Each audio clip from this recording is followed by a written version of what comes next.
Fala empresária, fala empresário, meu nome é Christian e no vídeo de hoje falarei sobre liderança. O tema é bem amplo, mas o meu objetivo aqui é te mostrar o que é preciso para você ser um líder exemplar, um líder fora da curva, para você começar a ser um líder outlier. Porque liderar pessoas é sempre um desafio. Mesmo que você seja bem capacitado, a posição exige domínio de outras habilidades e aí não basta apenas desempenhar uma tarefa com eficiência, a desempenhar aquela tarefa que você é bom. Ter uma equipe sob comando, se responsabilizar por todos os pontos da operação e garantir o sucesso dos projetos são apenas algumas das funções que o líder precisa exercer.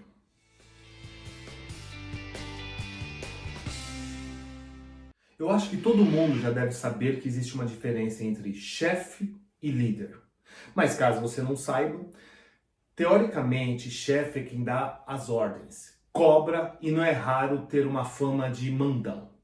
Já o líder, ele provoca uma imagem mais empática, de alguém que motiva, engaja as pessoas e, mais do que isso, ele inspira. Mas tome cuidado para você não viver naquele mundo dos sonhos, né? Pois em alguns momentos você terá sim que ser chefe. Você vai ter que mandar, vai ter que mostrar para sua equipe que você ficou puto da vida com alguma situação. Uma situação que não saiu como você queria. E o que eu defendo é o equilíbrio. Não seja um mandão que não ouve ninguém, mas também não dá para ser muito mole, senão a equipe vai subir em cima de você. Certo dia, eu estava lendo um artigo do filósofo Cortella e ele disse uma coisa bem interessante. Ele disse que há lideranças que são inspiradoras e há lideranças que são expiradoras. E, putz, né? Eu nunca ouvi esse termo de liderança expiradora. É bem coisa do Cortella, né? Ele é muito bom em usar as palavras para nos fazer pensar um pouco, né? Bom, aí ele explica que um chefe inspirador é aquele que você admira. Quando ele te chama para a sala dele, mesmo que seja para uma crítica ou uma desaprovação, você sabe que sairá melhor de lá. E aí outros chefes, que são aqueles inspiradores, quando esse tipo de chefe te chama, você já vai desanimado, esperando o pior. E antes de chegar à sala dele, você para e expira o ar, se preparando para mais uma conversa que sempre ele terá razão e onde você não vai conseguir extrair muita coisa para se desenvolver. A diferença entre esses dois chefes é que aquele que inspira pode, com toda razão, ser chamado de líder. E aquele que não inspira é simplesmente o chefe. E como tem gente que adora ter o respeito pelo medo, de causar essa expiração nas pessoas. O cara parou no tempo, ele parou em 1900 e bolinha e não entende uma verdade única, que a chefia está sustentada na hierarquia do cargo, no ser dono de algum negócio. Já a liderança não depende de nada disso. Vale você se questionar, será que quando você sair da empresa, ou porventura fechar ou vender o seu negócio, essas pessoas continuarão ao seu lado? Algo que é normal, mas não deveria ser, é quando você usa a maior parte do tempo apagando incêndios e consertando erros cometidos pelos seus liderados. Quando isso acontece, você se desvia das suas funções principais e passa a ser um executor. Ainda assim, você pode ser considerado um líder eficiente. Afinal, você faz o que precisa ser feito. Tipo, eu sou o dono da minha loja e eu sou o que mais vende. Mas aí, você só faz praticamente isso, não fazendo as tarefas que competem à sua posição. Então, essa não é a maneira correta. Você, como líder, tem que ser mais analítico, ser mais estratégico. ao invés de consertar os erros, né, você tem que identificar e corrigir o problema na raiz e não ficar fazendo o trabalho do colaborador.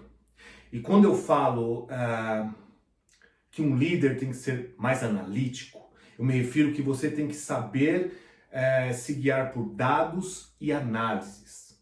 Claro que ser somente analítico, aquele cara frio, que só vê números, não é interessante. Por isso que ter inteligência emocional é um requisito indispensável para a liderança. Outro requisito indispensável é você assumir a responsabilidade integral por tudo que acontece. Isso não é fácil e nem um pouco comum, pois a maioria dos líderes, das pessoas, né, só assume responsabilidade quando dá certo. Quando dá certo algum projeto, quando bate meta, aí você bate no peito e fala que você foi responsável por isso. Bom, para ajudar nessa sua responsabilidade, você tem que ter a equipe junto com você. E para isso, você tem que comandar com firmeza. E filtra muito bem o que eu estou dizendo. Que não é para você ser um déspota, né? Um ignorante. Mas você tem que estabelecer um comando claro para a sua equipe. Eles têm que ver que você está no comando. Entenda que a sua autoridade não é autocrática, que você não tem um poder sobre todas as decisões. Você vai gerar mais resultados se você elogiar, reconhecer o colaborador em público quando ele de fato superar o objetivo. E por outro lado, enquanto aquele colaborador que ainda não está tendo resultados, você tem que acompanhá-lo, né, mais de perto, para ele não ter aquela terrível sensação de que ele está sozinho. Fazer esse acompanhamento mais próximo da sua equipe, é algo imprescindível para você ser um líder fora da curva, um líder outlier. Quando você luta para que se cumpra rigorosamente os passos que envolvem, vamos dizer assim, um determinado processo de vendas, por exemplo, a sua equipe possui muito mais chances de bater as suas metas. E eu fiz um vídeo explicando melhor como fazer esse acompanhamento, detalhando o que fazer antes, durante e depois com o liderado, e também um passo a passo de como aplicar feedback positivo e também o feedback de pontos a desenvolver. O link está na descrição. E um ponto que vai te ajudar muito nesse acompanhamento, nesse feedback, é você ser o exemplo. Nem todo mundo pratica o que prega, e poucos líderes entendem a consequência negativa disso, pois você vai perdendo o respeito perante os liderados.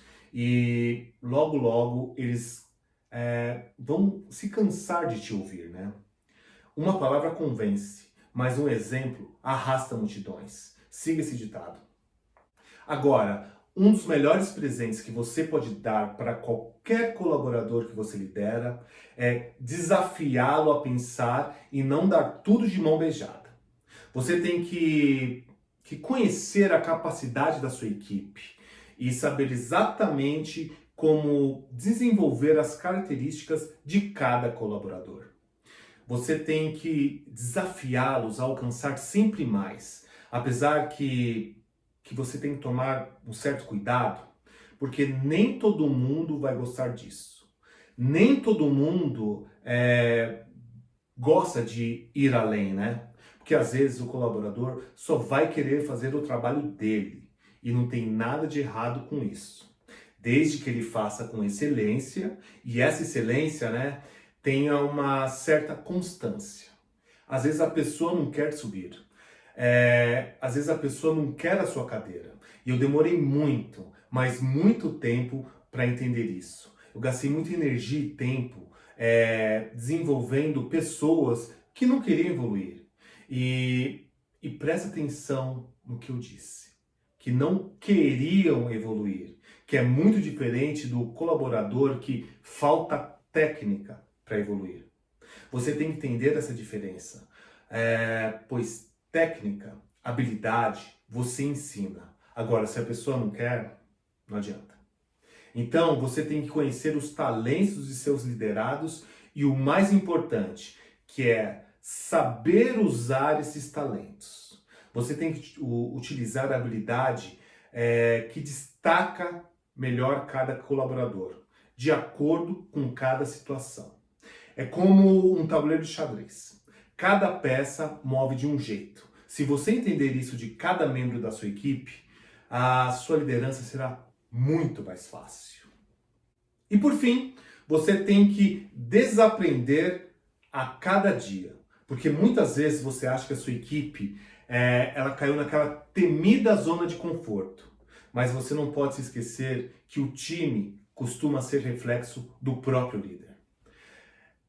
Parece loucura propor modificar processos que até então vêm dando certo. Mas estar aberto a novas maneiras de encarar e fazer as coisas é uma atitude bastante importante para uma liderança profissional, para uma liderança outlier. E esse foi o vídeo de hoje. Falamos um pouco sobre o que é necessário para ser um líder acima da média.